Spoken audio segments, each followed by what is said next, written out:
저희들은 오늘 대림절 두 번째 주일을 맞이하고 있습니다. 예수님께서 2000년 전에 이 땅에 오셨을 때 어떤 그 분위기, 세상의 어떤 분위기, 어떤 빈부격차, 사회 경제적인 것, 국제 정세, 이것이나 현재를 살아가고 있는 우리 이 시대에 별반 다른 것이 없는 것 같습니다. 오히려 제가 설명을 잘못했는지도 모르죠. 2000년 동안 한 번도 조용할 날이 없죠. 전쟁의 소식, 질병의 소식, 사망의 소식, 어수선한 소식들이 계속적으로 들려오고 있습니다. 분명히 2000년 전에 예수님께서 오실 때 이때도 사람들은 일부는 알고 있었지만 예수님 누구신지 잘 몰랐습니다. 그때 분위기도 그랬었지만 구약 성경에 분명하게 메시아가 오실 것이라는 것이 기록되어 있음에도 불구하고 막상 예수님이 오실 때 잘 못 알아봤습니다. 이해하지 못했어요. 이후에 제자들도 잘 몰랐고요. 느헤미야서 8장에 보면은 특징적인 단어가 하나 나옵니다. 느헤미야서 8장에 보면은 수문학 광장에 단을 설치하고 그리고 하나님의 말씀을 선포합니다. 근데 느헤미야서 8장 그 짧은 본문 안에 이해한다, 깨닫게 한다 이런 단어가 계속 반복되는 거예요. 이해해야 하도록 한다. 하나님의 말씀을 전하지만은 이해해야 되죠. 알아야 되거든요. 깨달아야 돼요.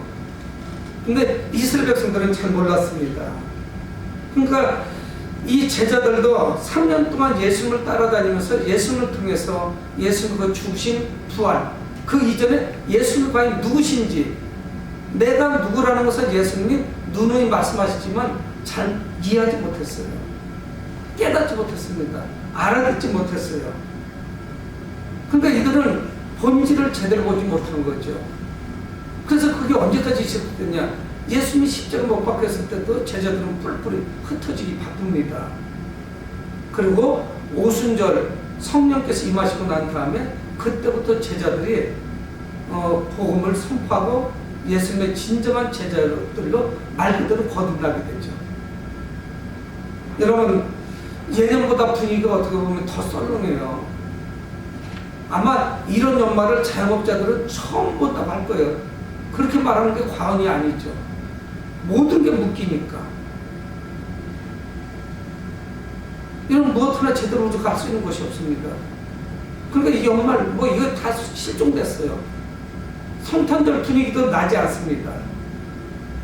이게 늘상 목사님들이 설교할 때마다 연말에 그냥 정말 그런 이야기를 자주 했는데 이번은 진짜가 나타났어요.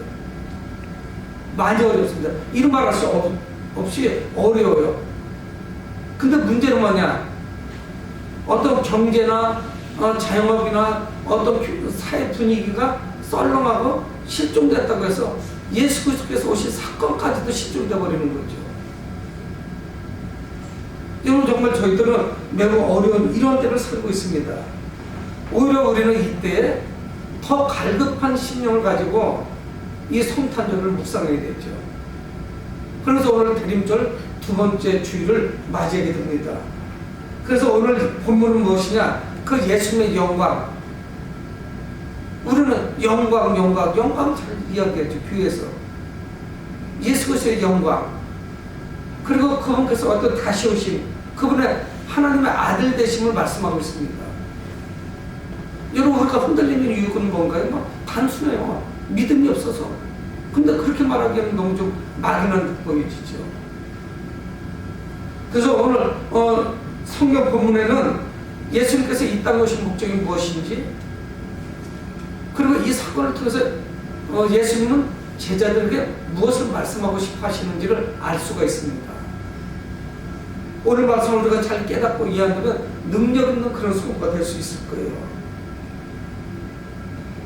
오늘 17장 1절 바로 직전에 16장 28절에 보면은 진실로 너에게 이르노니 여기 서 있는 사람들 중에 죽기 전에 인자가 그 왕권을 가지고 온 것을 볼 자들도 있느니라. 이해하기 쉽지가 않죠. 인자가, 그러니까 예수 그리스도께서 왕권을 가지고 오신 것을 볼 자들이 있다는 거예요. 제자들에게 말씀하셨어요. 그리고 성경은 어떻게 시작하냐면 17절에 엿새 후에 6일이 지났습니다. 예수께서 베드로와 야고보와 그 형제 요한을 데리시고 따로 높은 산에 올라가셨습니다. 이들은 예수님의 12제자들 중에서 좀 특별한 사람들이에요. 베드로와 야고보와 요한. 이들은 예수님께서 특별히 중요한 일이 있을 때마다 함께 했던 그런 제자들입니다.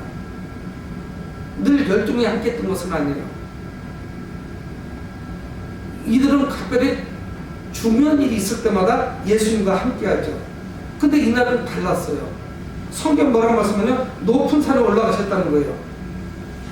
어느 산인지 추측만 할 뿐이지 정확하게는 알 수가 없어요. 그래서 우리는 이 산은 그냥 변화산이다 이렇게 이야기합니다. 본래 이름은 아니에요.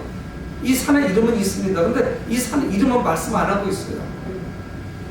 여러분, 모세는 특별히 이 본문을 통해서 뭐를 말씀하려고 하냐면은 이 예수 그리스도와 구약 성경에는 위대한 지도자, 하나님과 쓰셨던 종 모세와 연결을 시킵니다.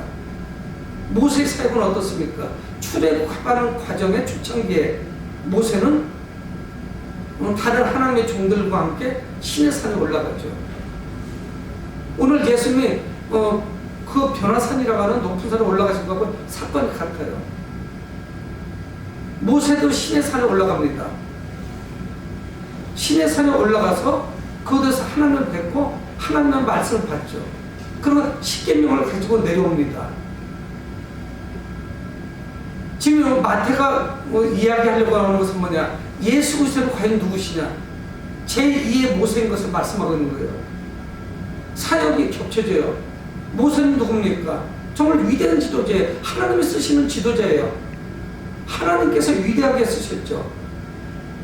그는 애굽에서 종살이하는 이스라엘 백성들 동족을 이끌고 40년 동안 가나안을 향해서 가요. 리더십이 대단한 지도자예요.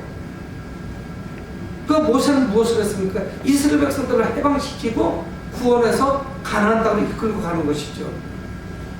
예수님의 사역이 동일하다는 것을 성경이 말씀하고 있습니다. 예수님의 사역은 뭐예요? 죄 가운데 살고 있는 수많은 사람들, 이들을 해방시키고 구원시키는 것.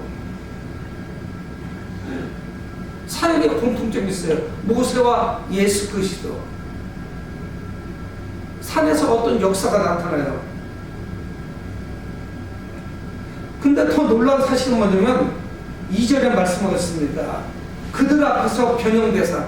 누가 변형됐냐면 예수님이 변형되신 거예요. 여러분, 여기 성경에서 말씀하는 변형됐다는 것은 완전히 바뀌었다는 이야기예요. 본래 자기들이 알고 있는 예수님의 모습이 아니었어요.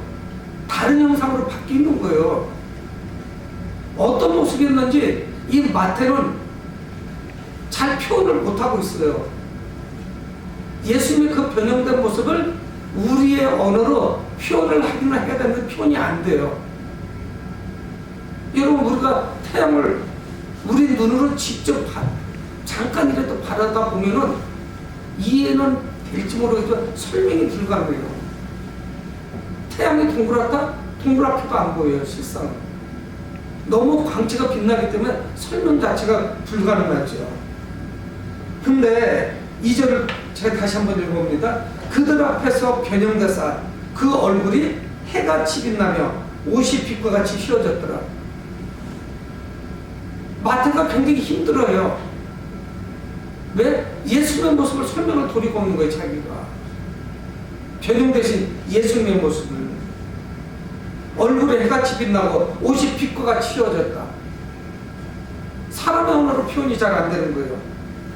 여러분, 근데 이런 사건이 또 있었죠. 모세가 하나님을 뵙고 십계명 두 돌판을 가지고 내려왔을 때 그 얼굴에서 광채가 있는데 사람들이 두려워해요. 모세 얼굴에 광채가 있는 거예요. 하나님을 뵙고 내려왔는데.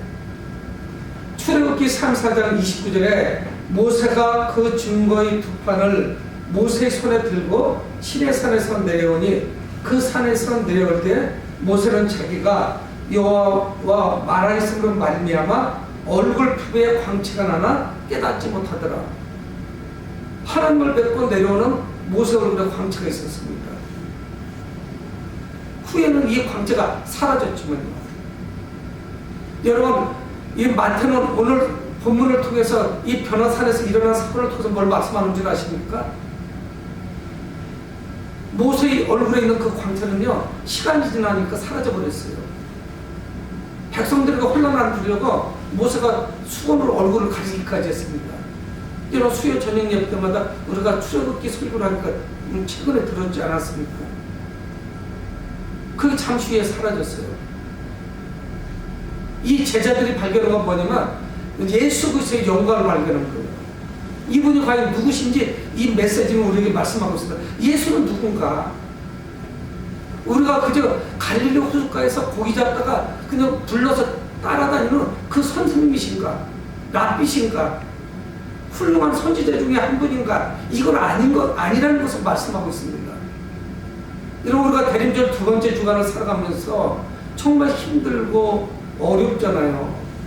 이런데 정말 예수 그리스도의 그 본질을 제대로 깨닫지 못하고 우리도 흔들리는 거예요. 제자들은 몰랐어요.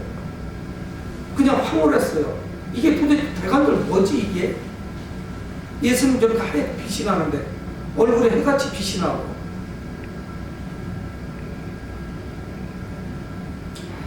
이런 모습을 통해서 이 제자들은 변형된 예수님의 모습을 통해서 천국을 어렴풋이 하나님의 나라를 잠시 봤습니다.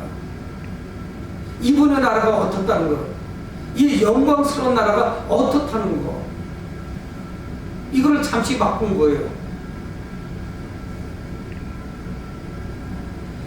이 모습은 과연 무엇인지, 영광 중에 다시 오실 예수 그리스도의 모습입니다. 이 모습은 어떤 모습이냐면요, 예수님이 아기의 모습으로 베들레헴에 오시기 이전의 모습이고 예수님이 다시 오실 때 그 모습이에요. 근데 이 예수님께서 인간의 모습으로 제자들과 함께하고 교제하고 식사를 하시고 말씀을 하시니까 이분이 과연 누군지 별로 감동이 없었던 거예요.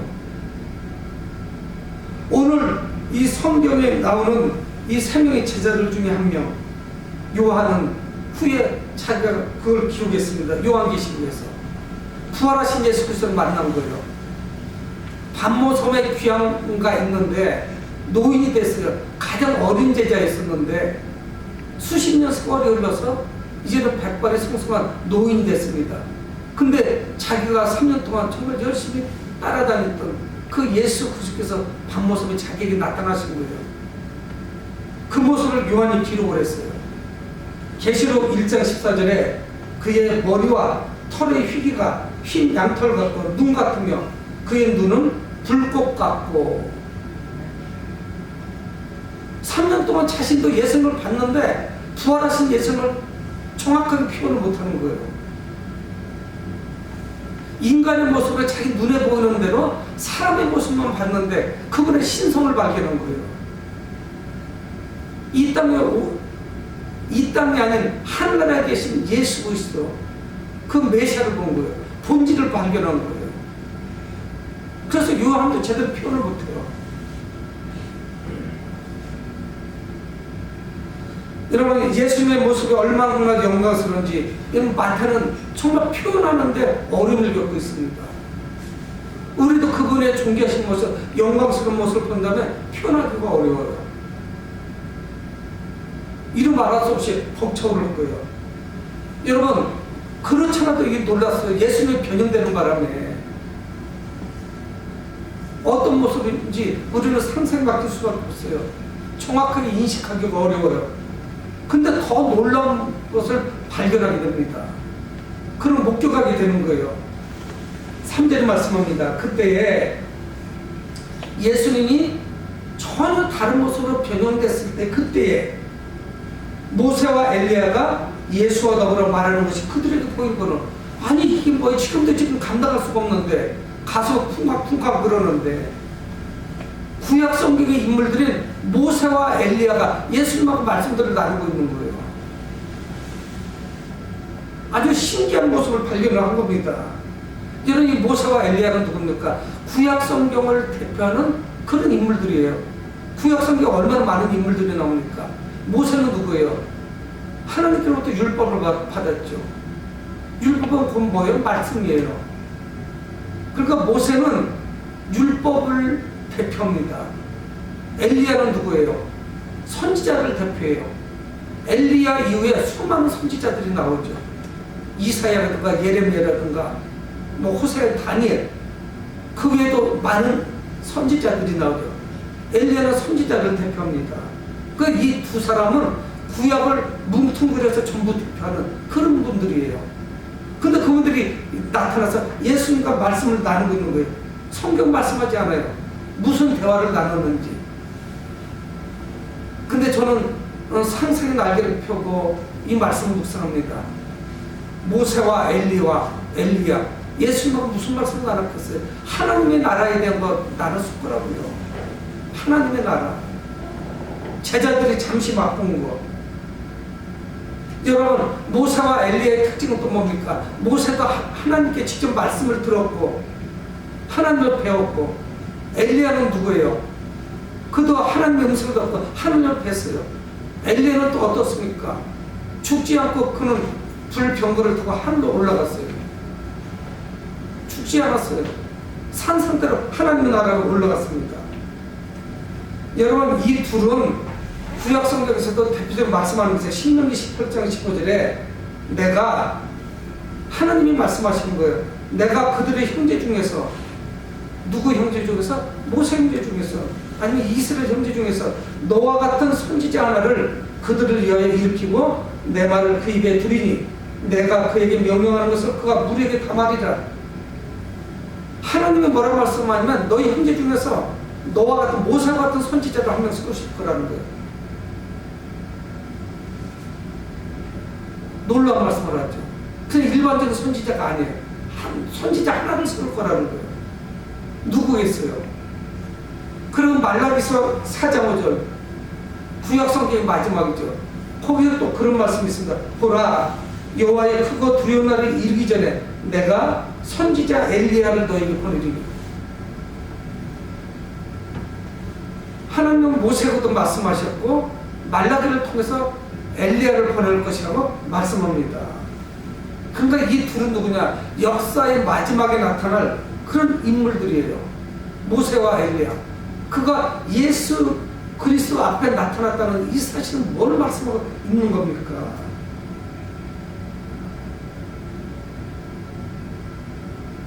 여러분, 저희 집에 가다 보니까 서대전 광장에 작년은 못 본 것 같아요. 올해 옮긴 것 같은 뭐 정보가 없어서 그런데 아주 대형 성탄 추리를 만들어 놨더라고요. 밤중에 지나다니면 화려해요. 뭐 구별로 성탄 추리를 만들죠. 2020년 성탄절이 성탄 추리만 화려하게 빛나는 이런 모습이 돼서는 안 되죠. 예수 그리스도에 대해서 수많은 사람들이 알고 있었어요. 예수님께서도 제자들이 물으셨죠. 사람들이 나를 누구라고 할 거냐. 그러니까 사람들의 의견을 이야기합니다. 의견이 분분해요. 엘리야라고도 하고 예레미야라고도 하고 선지자라고도 하고 구약 성경에 나타났던 그런 인물들 중에 한 명 정도로 이야기를 하는 거예요. 제자들도 마찬가지예요. 근데 베드로가 고백하죠. 주는 그리스도시요 살아계신 하나님의 아들이십니다. 하나님을 고백하도록 하셨어요. 제자들의 생각도 마찬가지예요. 예수님은 누군지 정확하게 깨닫지 못했어요. 이해하지 못했습니다. 알지 못했던 거예요. 느헤미야서 8장에서 말씀하는 것 같이. 그러니까 사람들은 뭡니까? 아, 엘리야가 환생했는가 봐. 선지자 중에 한 분인가 봐. 예수가 그런 분으로 생각을 했다는 것이에요. 근데 예수는 누구냐? 16장 28절, 오늘 17장 바로 직전에 처음에 읽었던 말씀 같지? 왕권을 가지고 오신 분. 어떤 왕권을? 이 대한민국을 다스리는 그런 왕권이 아니에요. 온 우주를 다스리는 왕권을 가지고 오시는 하나님이셨어요. 오늘 성경은 저희들에게 그걸 말씀하고 있는 거예요. 예수 그리스도가 과연 누구냐? 구약을 대표하는 인물인 모세와 엘리야가 변화산에서 예수를 뵈려고 나타난 거예요. 이분이 과연 누군가 하는 거예요. 제자들은 제대로 이걸 인식하지 못했습니다. 왜 그러면 제자들이 제대로 인식하지 못하고 몰랐다는 것이 그 다음 절에 말씀하고 있어요. 4절이 베드로가 예수께 여쭈어 이르되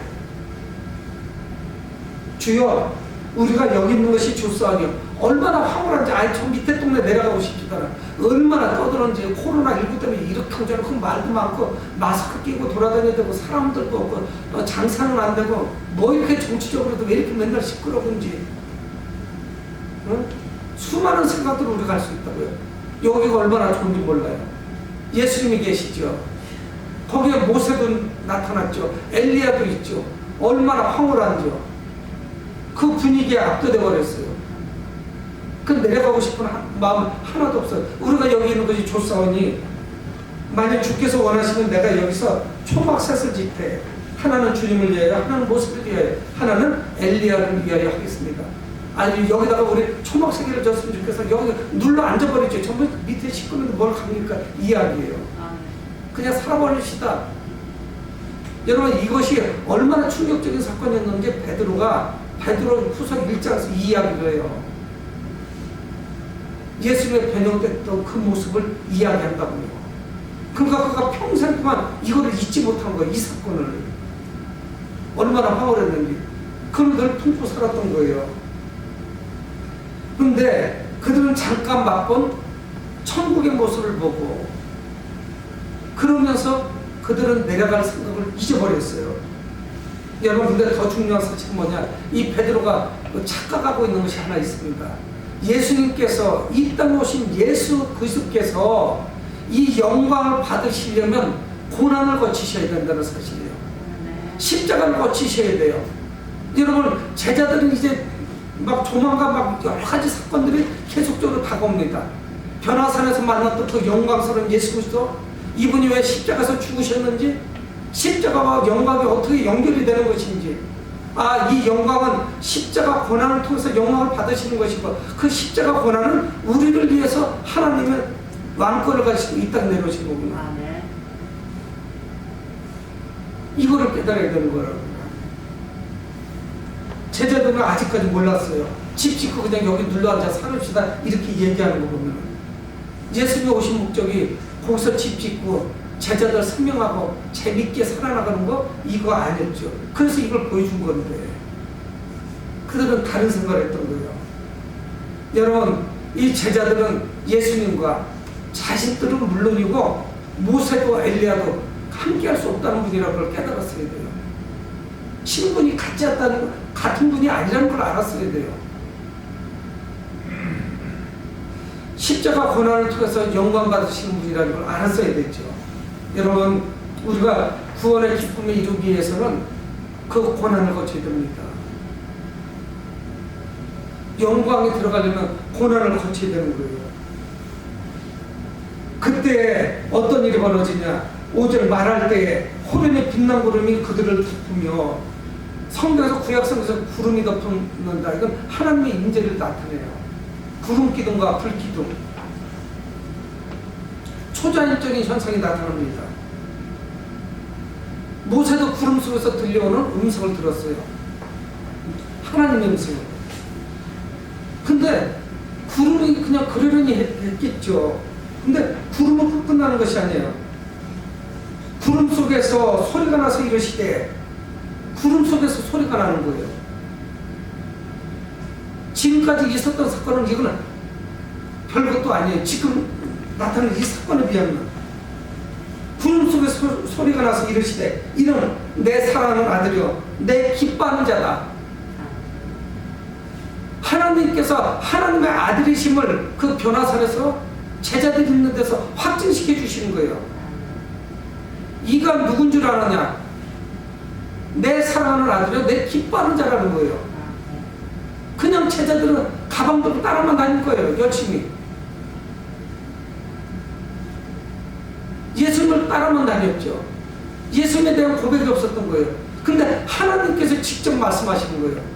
내 아들이라는 걸 확증해 보이시는 거예요. 그 산에서 내 사랑하는 자예요 내 기뻐하는 자라. 너희는 그의 말을 들으라는 거예요. 예수님의 말씀에 순종하라는 거예요. 너희는 그의 말을 들으라. 5절 하반절에 말씀하고 있죠. 여러분, 하나님께서 모세와 엘리야와 구분해요. 같지를 않아요. 모세와 엘리야는 사람이에요. 더더군다나 제자들은 더 구분이 되는 거죠. 제자들 중에 아마 훌륭한 선생님 정도로 생각한 제자들이 있었을 것이라고요. 예수님은 누구시냐? 하나님의 아들이시라는 거예요. 우리는 이 성탄절에 또 대림절 두 번째 주를 살아가면서 하나님의 아들 그분을 묵상하는 겁니다.